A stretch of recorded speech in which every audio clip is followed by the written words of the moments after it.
Okay, आज हम लोग देखते हैं प्रदीप्त, अप्रदीप्त और प्रकीर्णन। यह जो घटनाएं हैं वो प्रकाश के उत्पन्न होने से घटनाएं हैं, इसको हम लोग समझते हैं। प्रदीप्त वस्तु होती है, अप्रदीप्त वस्तु होती है। प्रदीप्त वस्तु किसे कहते हैं? प्रदीप्त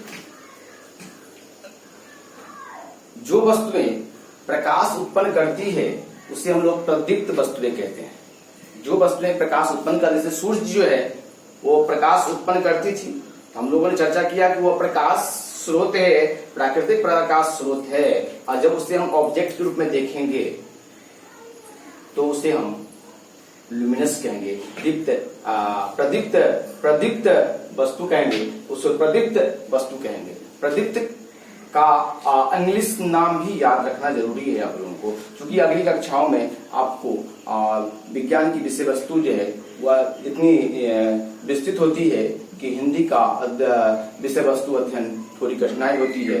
वो जितने सारे वैज्ञानिक होते हैं या शिक्षाविद होते हैं, वैज्ञानिक शिक्षाविद, उनकी लेखनी मुख्य रूप से चूंकि अंतर्राष्ट्रीय स्तर की हो जाती है इसलिए इंग्लिश में होता है। इंग्लिश टर्म को आपको याद रखना अति आवश्यक है। ये समझेंगे कि ल्यूमिनस, प्रदीप्त, ल्यूमिनस कैसे कहते हैं? तो जो ऑब्जेक्ट यानी जो वस्तु प्रकाश प्रकाश उत्पन्न करती है, प्रकाश जिसमें हो वह हो गया ल्यूमिनस। अब यहाँ जैसे यह पेन, ये प्रकाश उत्पन्न नहीं करती है, लेकिन बिजली का बल्ब प्रकाश उत्पन्न करती है तो वो ल्यूमिनस ऑब्जेक्ट हो गया। सूर्य प्रकाश उत्पन्न करती है तो वह ल्यूमिनस हो गया। जलती हुई मोमबत्ती ल्यूमिनस है, प्रदीप्त है, दीप्तिमान है, दीप्तिमान भी बोला जाता है, दीप्तिमान है, लेकिन बुझी हुई मोमबत्ती दीप्तिमान नहीं है। क्लियर है? प्रदीप्त वस्तु क्या होती है? तो जो वस्तुएं, प्रदीप्त वस्तु क्या होती है? तो जो वस्तुएं या जो वस्तु सूर्य, तारे, बल्ब, जलती हुई बल्ब, बुझी हुई बल्ब नहीं, तो जलती हुई मोमबत्ती,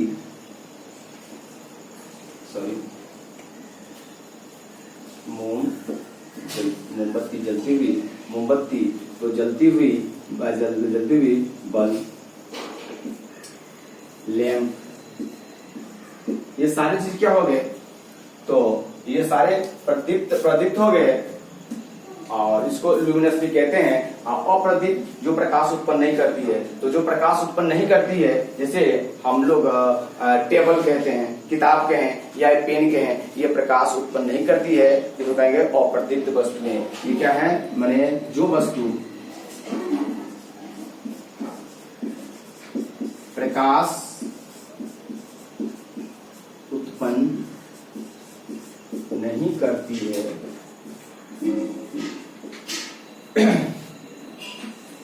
उसे अप्रदीप्त वस्तु कहते हैं। जैसे टेबल, पेन, किताब, जो भी वस्तु आप देखते हो जो प्रकाश उत्पन्न नहीं करती है, वह जो प्रकाश उत्पन्न नहीं करती है वह नॉन ल्यूमिनस यानी अप्रदीप्त हो जाता है, जो प्रकाश उत्पन्न करता है वह प्रदीप्त हो जाता है। अब हम लोग प्रकाश से संबंधित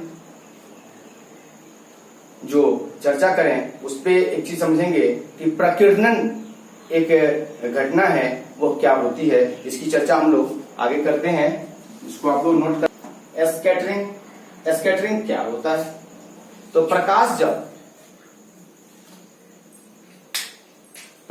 जब वायुमंडल के जो वायु के अणु होते हैं या धूलकण होते हैं, जब उस पे पड़ता है तो प्रकाश की किरणों को वो धूलकण अवशोषित कर लेता है। अवशोषित करने के बाद फिर चारों ओर वो विकृत कर देती है। और यही प्रक्रिया जो है प्रकीर्णन कहलाता है। धूल कण वायुमंडल है, वायुमंडल वायु का मॉलिक्यूल से वायु का कण है और उसमें धूल कण भी है। ये धूल कण क्या करता है, तो प्रकाश की किरणों को वो अवशोषित करके ले करके और पुनः दूसरे तरह से परावर्तन क्रिया होती है, परावर्तन क्रिया करती है, तो वह ले करके और पुनः दूसरी ओर क्या करती है, वो विकृत कर देती है, विभिन्न दिशाओं में फैला देती है।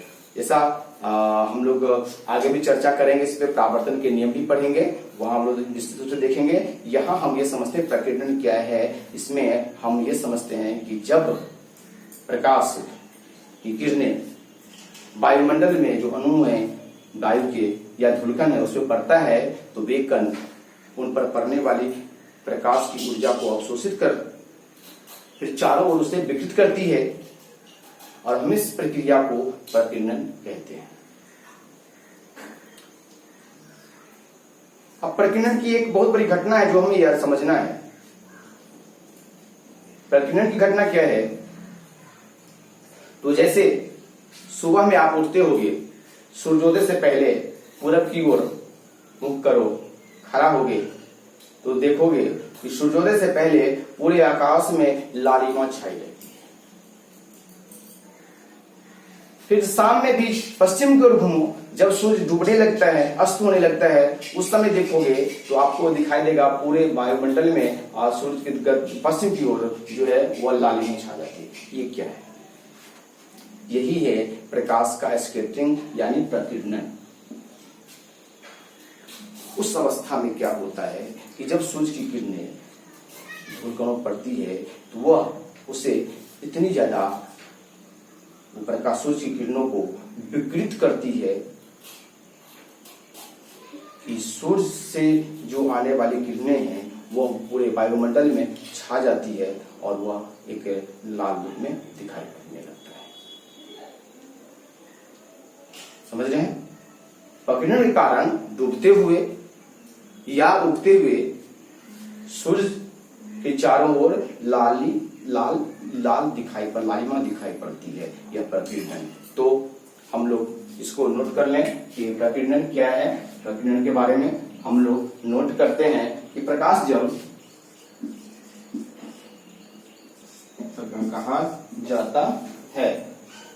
अब दूसरा चीज ये जो प्रकीर्णन के कारण सूर्य के डूबने या उगते हुए अवस्था में चारों ओर जो लाली दिखाई पड़ती है वह भी प्रकीर्णन की घटना है। तो वो भी हम लोग नोट कर लें इसको कि सूर्य के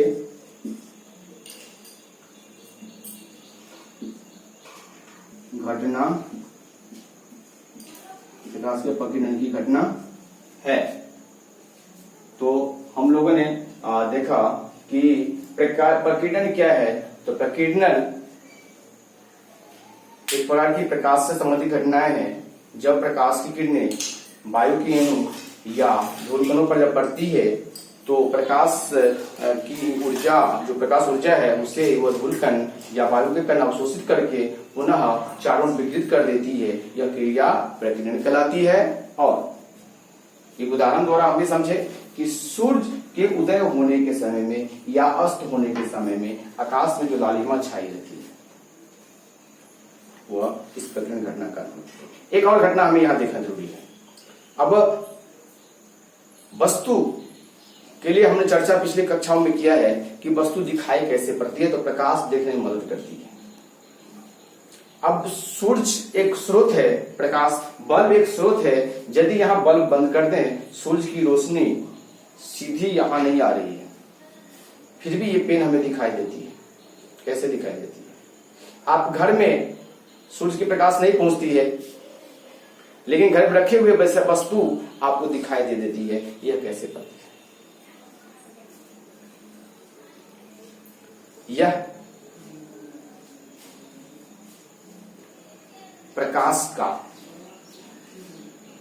एक परावर्तन की क्रिया जो होती है, या कहेंगे कि प्रकीर्णन की क्रिया जो होती है, प्रकीर्णन कहना बेहतर होगा। परावर्तन भी होती है, क्योंकि वायुमंडल में बहुत सारे ऐसे ऑब्जेक्ट्स हैं, वस्तु हैं आपके अड़ोस पड़ोस अगल बगल में, जहां से या फिर घर में ही जो दरवाजा है, खिड़की है, उसमें वो जो परावर्तक सतह बन जाती है, तो वहां से प्रकाश परावर्तित होकर वस्तु पहुंचती है।